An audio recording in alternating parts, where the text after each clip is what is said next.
സൗദിയിൽ നിയമങ്ങൾക്കും ചട്ടങ്ങൾക്കും അനുസൃതമായി അഭിപ്രായ സ്വാതന്ത്ര്യം രാജ്യം അനുവദിക്കുന്നുണ്ടെന്ന് സൗദി മാധ്യമ മന്ത്രി.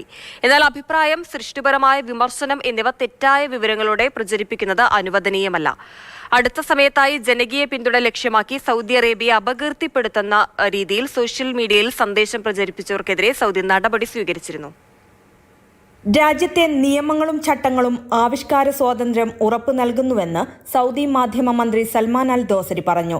എന്നാൽ ഉത്തരവാദിത്വമുള്ള അഭിപ്രായം, സൃഷ്ടിപരമായ വിമർശനം എന്നിവ തെറ്റായ വിവരങ്ങൾ പ്രചരിപ്പിക്കുന്നതിനോ പൊതുജനാഭിപ്രായം ഉണർത്തുന്നതിനോ ലക്ഷ്യമിട്ടുള്ള ഉള്ളടക്കം എന്നിവ അധികാരികൾ വ്യക്തമായി വേർതിരിച്ചിട്ടുണ്ടെന്നും മന്ത്രി വ്യക്തമാക്കി. സാമൂഹിക സ്ഥിരതയ്ക്കോ പൊതുസുരക്ഷയ്ക്കോ ഭീഷണിയാകുന്ന രീതികൾക്കെതിരെ ഉറച്ച അതിരുകൾ നിശ്ചയിച്ചിട്ടുണ്ട്.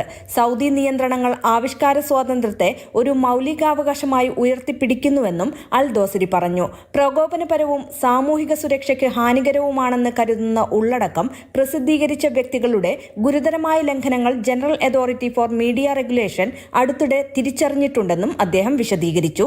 ഇതിന്റെ ഭാഗമായാണ് ഇത്തരം പ്രവൃത്തികളിൽ ഉൾപ്പെടുന്നവർക്കെതിരെ അതോറിറ്റി അടുത്ത കാലത്തായി കർശനമായ നടപടികളും തീരുമാനങ്ങളും എടുത്തതെന്ന് ഈ അടുത്തായി ശിക്ഷിക്കപ്പെട്ടവരെക്കുറിച്ച് സൂചന നൽകിക്കൊണ്ട് മന്ത്രി പറഞ്ഞു. Mathrubhumi news, Riyadh.